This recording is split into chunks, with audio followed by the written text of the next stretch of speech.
you. Hey everybody, it's Senior Editor Kevin Van Ord here, standing in for Editor Peter Brown to tell you about Dragon's Crown.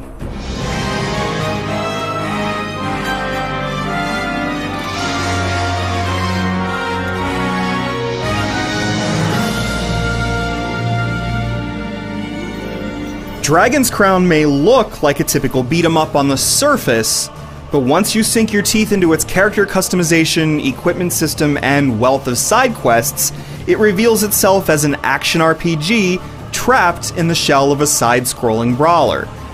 Each character class is easy to control but tough to master, and with magic users and weapons experts on hand, there's plenty to keep you busy.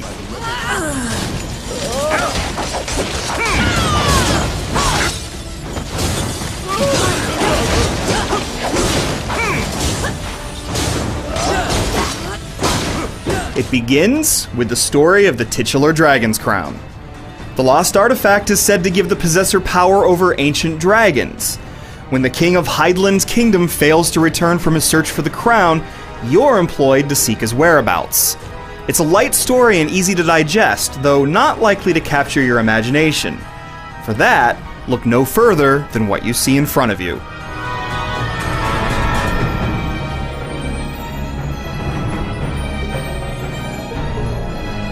Vanillaware's iconic 2D artwork catches your eye and lends some welcome dramatic flair to your adventure. Subtle gestures bring large, seemingly still images to life during cutscenes. The in-game illustrations are equally rich but feature fluid animation. You can see a similar style used in Vanillaware's past works, but Dragon's Crown's visuals are a step above the rest. Unfortunately, though there's a lot to love about the art, there's also a lot to dislike and take issue with. Characters such as the Sorceress and Amazon are rendered in a way that at times feels akin to softcore porn. It's lewd and potentially offensive, to the point that it feels like a betrayal of the artistic skill on display. It doesn't ruin Dragon's Crown, but it does leave a stain. As impressive as Dragon's Crown's illustrations are, the gameplay is the star of the show, and of course, combat provides the most excitement.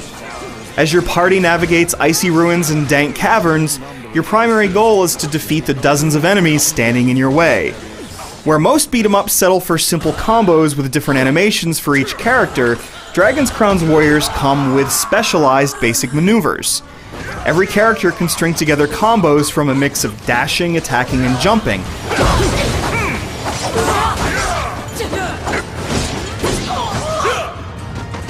But only the dwarf can pick up enemies and hurl them across the screen, and only the wizard can turn treasure chests into bipedal wooden sidekicks. Every class is capable of fighting on the front lines, stringing together combos and juggling multiple enemies at once, but it's just as rewarding to be a good teammate while providing support from the rear. The variety of combat experiences leaves no excuses for boredom, and lots of room for creativity. The only thing holding the combat back is the amount of characters on screen at once.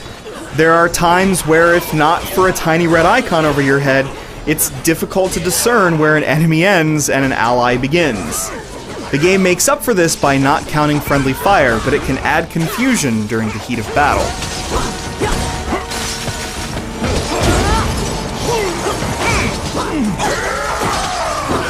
Amidst all the fighting, you also acquire a lot of treasure. All the equipment you find comes with a known rank, but it's not until you pay to have your equipment appraised that you see the remaining details. It's like playing the lottery. You can't win a powerful new weapon if you don't pay to play, but you might end up just wasting money on an unlucky ticket. Gold is plentiful, but it serves a greater purpose that makes every spending decision worth reconsidering. It's used for continues, resurrecting, and recruiting fallen warriors into your fold, and even for garnering stat boosts. Sidekicks are disposable and easily replaced, but not if you spent all of your gold appraising loot. Allow this heart to beat again. Quench their thirst. Real-life sidekicks are an option too. Dragon's Crown can be played as a co-op experience locally or online, but oddly, outside of local co-op on the PlayStation 3, it needs to be unlocked. This doesn't occur until about 5 hours into the game. It's hard to see it at first, but this actually does a good job of ensuring everyone who's involved will have a certain level of experience under their belts. As always, it's the real-life allies you choose that define the multiplayer experience. Play with selfish players and you might as well play with NPCs. Join team-oriented folks and you can find new strategies to test. Once you've unlocked the harder difficulty settings, you gain access to the PvP Coliseum, a simple versus mode that nets the winner a pot of gold for their efforts. With so many goals to pursue, Dragon's Crown is much larger than most beat-em-ups and more action-packed than most RPGs. It's both beautiful and captivating in its style and execution, and overall, a great hybrid of two very different genres.